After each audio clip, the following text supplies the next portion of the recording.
everyone. Welcome to our award-winning podcast created by George S. Corey and the artist Cleo.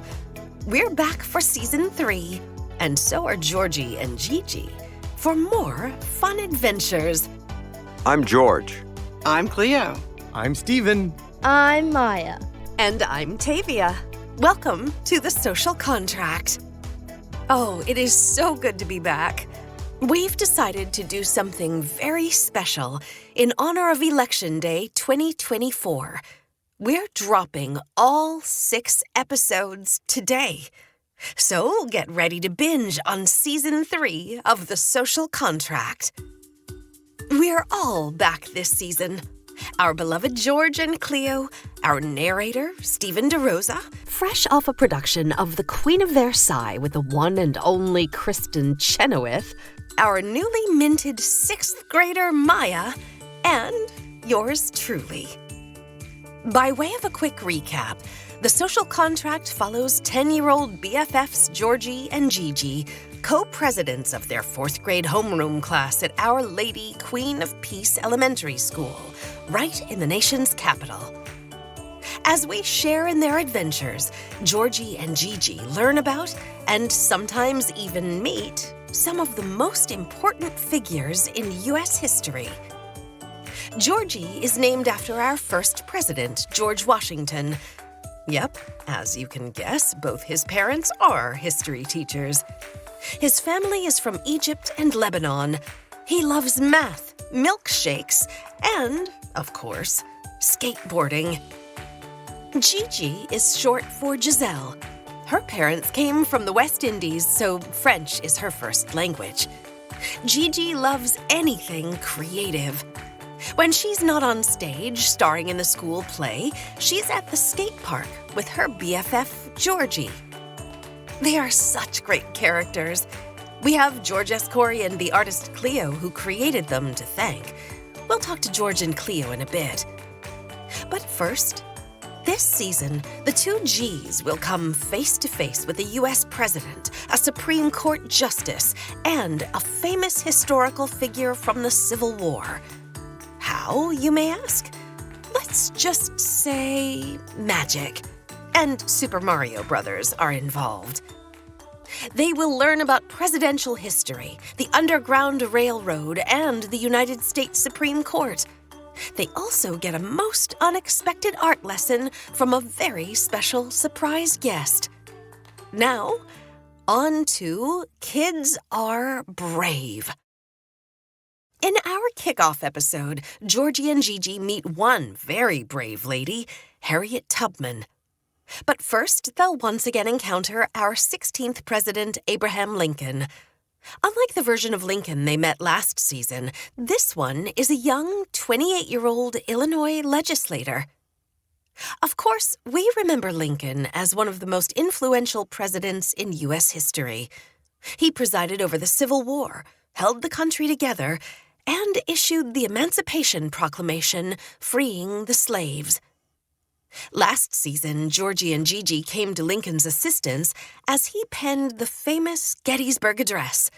I can't wait for you to find out how Lincoln and Harriet appear in our season premiere. Let's listen. Georgie and GiGi were BFFs at Our Lady Queen of Peace Elementary School. Their 4th grade homeroom teacher, Sister Elaine, was the youngest teaching nun at OLQP. She was cool. All the kids thought so. Sister Elaine wore many hats, or many habits, as she'd say, referring to the nun habits that she and all the other sisters at the school wore as part of their uniform. Sister Elaine once joked that if she belonged to the religious sisterhood that wore a cornet, which looks like a huge paper sailboat, she could fly. The children laughed at the image of Sister Elaine with a huge paper sailboat on her head, flapping her arms and flying. Among the many hats or habits that Sister wore, she was a 4th grade homeroom teacher, math teacher, choir leader, computer club moderator, and Little League baseball and basketball coach. She also led Section A's Government and Citizenship class.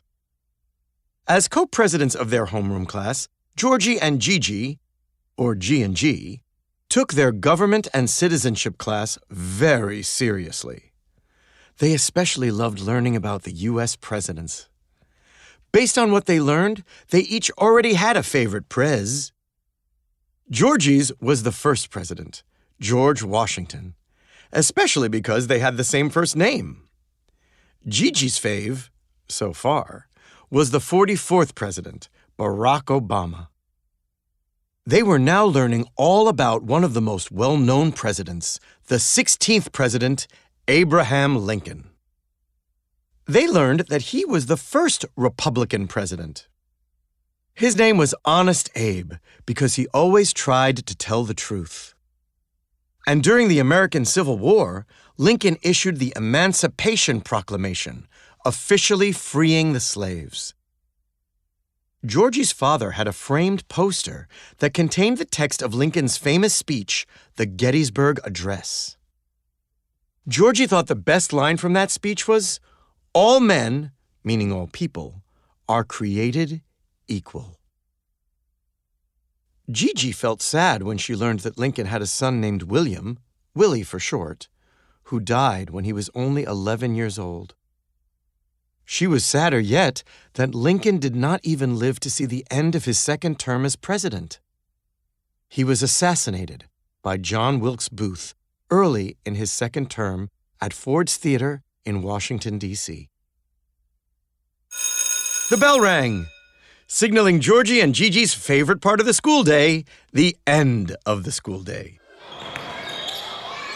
They raced each other to the gymnasium for basketball practice with Coach Sister Elaine. Georgie dribbled down the court, then looked over at his teammate GiGi before passing her the ball. "Go, GiGi, go!" he yelled. GiGi approached the line, bounced on her knees, and lobbed the ball right into the basket. Score! Coach Sister Elaine raised a whistle to her lips and blew. She made the timeout signal and beckoned G and G and their teammates to gather around her. "That was an excellent shot, GiGi," she said as she bent over and caught her breath. "And an excellent pass, Georgie." "Thank you, sister," they said in unison. "Admit it, sister," Georgie continued. "You like us, your fourth grade b-ballers, best." Now, Sister Elaine replied. "I like all my Little League kids equally." She explained that just as God loves everyone the same, so did she.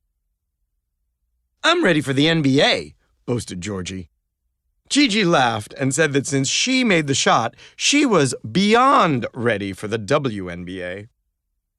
"Until either of you can do this, you're both right where you belong, here at OLQP," said Sister Elaine, grabbing the ball and casually tossing it into the basket from mid-court. "Whoa! How did you do that, sister?" asked Georgie.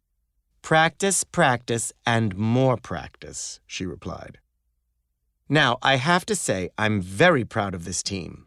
You're listening. You're thinking before doing.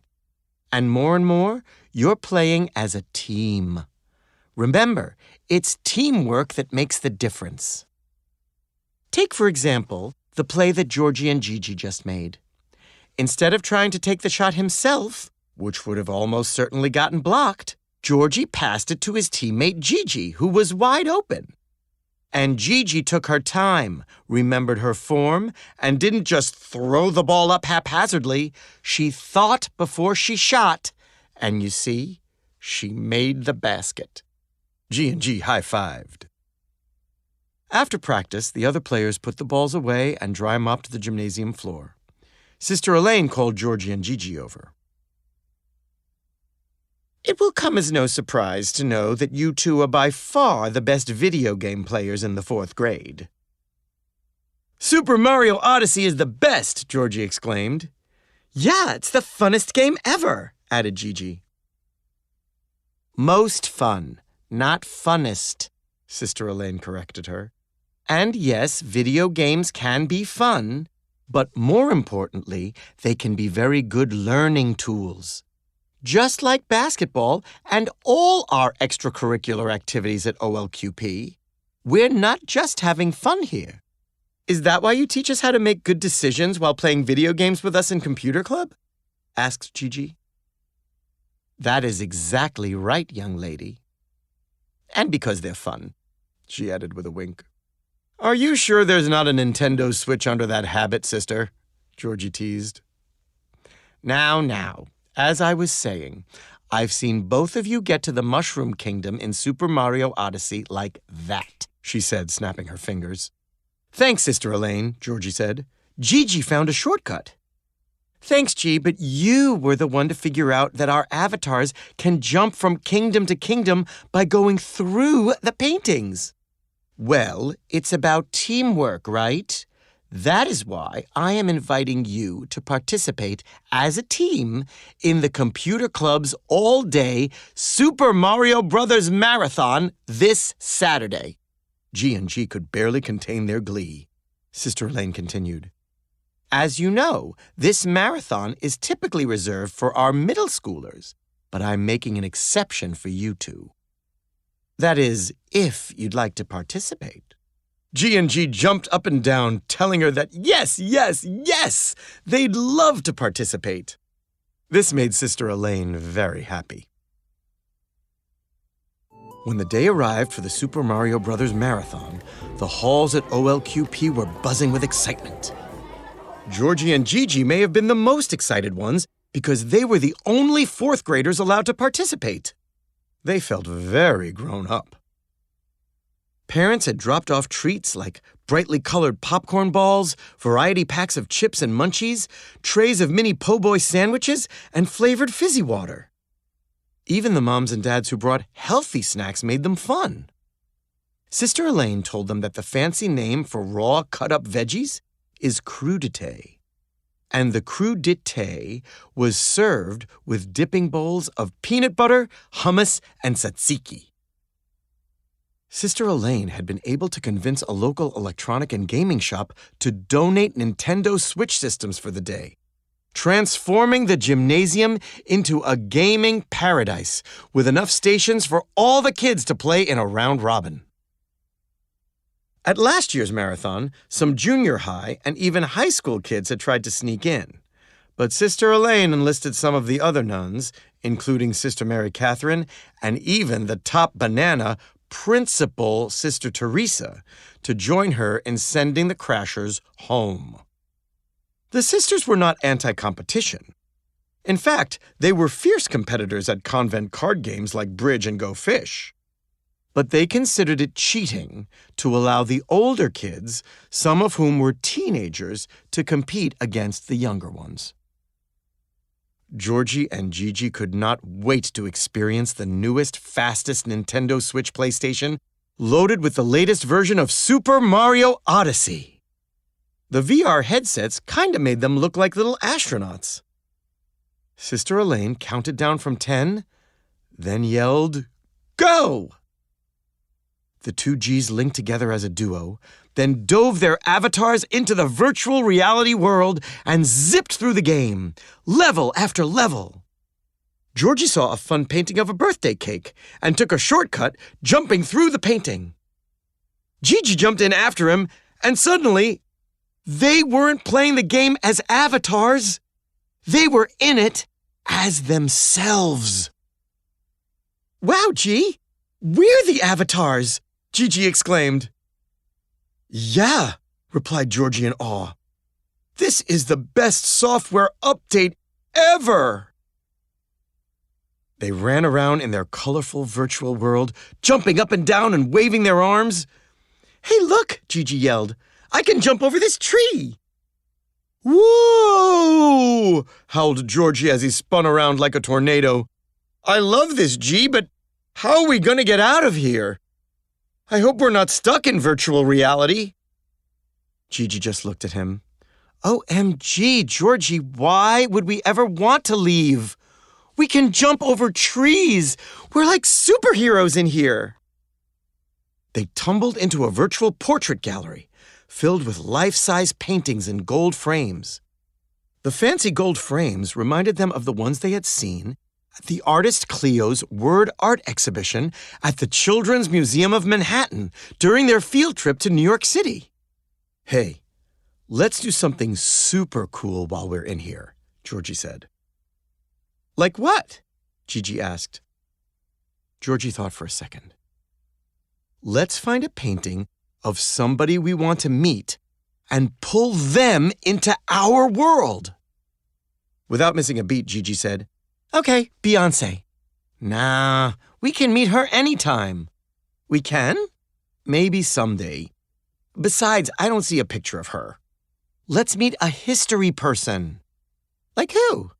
Georgie looked around, then pointed excitedly at a painting of Abraham Lincoln. Him! Gigi squealed with delight. It's Honest Abe! The painting portrayed Abraham Lincoln not as the stern-looking wrinkly man with a stovepipe hat that they were used to seeing. No, this was Abe as a fresh-faced young man. Aw, he looks so serious, Gigi observed. Yeah, he does, Georgie agreed. Let's get him. That's the least we can do after he freed the slaves. They reached into the painting and each took one of his hands. As Lincoln emerged from the portrait, his eyes twinkled, and he was smiling from ear to ear. He looked around in amazement, then looked down at the two youngsters wearing very strange-looking headgear and chuckled. Hello there, he said. By what magic am I here? And who, may I ask, are you two? That's quite the cliffhanger.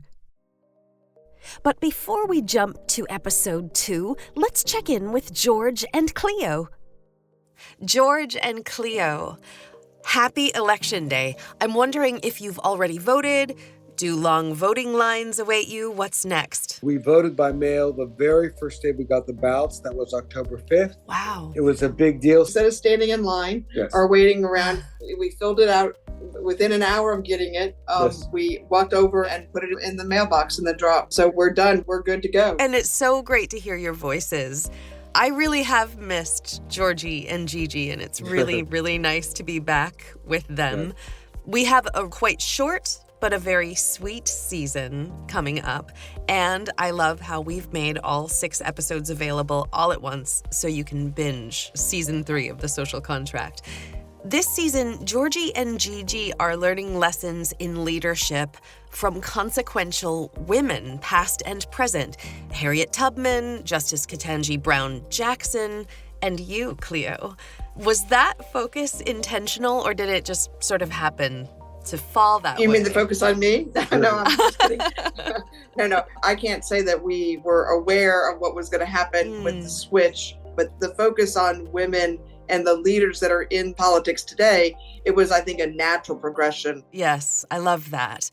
Well, since we've last been together, I know that you two have been really busy bees, and I've just learned that you launched a digital series today, which is PC for Kiddos. So from what I understand, it's a Georgie and GiGi prequel series, and they're second graders in this series. So the first installment is a 2-parter called Baby T, and that's launching as an ebook and an audiobook voiced by our own incomparable Stephen DeRosa. So tell us about Baby T. We were trying to think of a way to explain Trump. We're all trying to think of a way to explain Trump. All of the 2 books, everything is about explaining Trump. But specifically, we wanted to explain to like kids. Cleo said, just make him like the meanest kid on the playground. And so it was very natural to have them playing ball. And then baby Donnie comes out and says, no, we won. They cheated. Very funny. And then he goes and upends the whole cake and takes the biggest piece and walks off. And to have a sort of sense of redemption of it, Cleo said, let them all sing Walking on Sunshine on there and do handstands. So that's what we did because it's fiction. And so that was really fun. And I thought it was a really good way to explain to people, he's going to take like the biggest piece of cake and be like a baby about it, He's the kid who ruins everything. The second part is really a story of redemption, a redemption for baby T or little Donnie, who's acted out Trump. Donnie comes back, he comes back to the fold. It tells kids, if somebody is a jerk or acting out, don't just, be mean back. Go and try to bring them back to the fold. Yeah. You can do it. How do you talk to somebody who's on a different side than you are? You have to reach out to them and listen to them. You can't just assume that they're, a jerk or that or their position has no merit. What can kids understand? Though they understand a bully, somebody taking a big piece of cake and not giving them any, right? Or, trying to steal the ball away from somebody else and running around saying, we won. Right? They understand how that feels. And so trying to make sure that they understand that that's no different when you grow up, right? And you're talking about these issues that we've been dealing with, and somebody who I think can be classified clearly as a bully, whether you're talking about presidents or you're talking about kids, that we all would value or what you want to teach your children. So that's the whole point. Yeah, definitely. I love that. Yeah. And we wanted to do that because we want to show that we still have hope, that you can instill these kind of characteristics and that there still is that story yet to be told. Love that. Well, congratulations, and I'm really excited to hear it. So we will bring that to all of our listeners. Hi, everybody. It's Maya. It is so good to be back with an episode quote. Every great dream begins with a dreamer. Always remember, you have within you the strength, the patience, and the passion to reach for the stars, to change the world. Harriet Tubman. Thanks, Maya. And that brings us to the conclusion of our first episode. We welcome you to follow The Social Contract wherever you find your favorite podcasts. And check out our website at mytscpodcast.com. You can find George at georgescorey.com and the artist Cleo at whereelsetheartistcleo.com. Remember to look for Baby T, the new one from George S. Corey and the artist Cleo, wherever you get your ebooks and audiobooks. The Social Contract podcast is created by George S. Corey and Cleo. Produced by Talkbox Productions and Listen. Hosted by Tavia Gilbert. Associate producer Tatiana St. Fard. Mix and master by Brian Barney. Additional dialogue editing by Kathleen Conti. Production coordinator Brian Wilson. Social manager, Suzette Burton. On behalf of George, Cleo, Stephen, Maya, and me, Tavia, thank you for listening.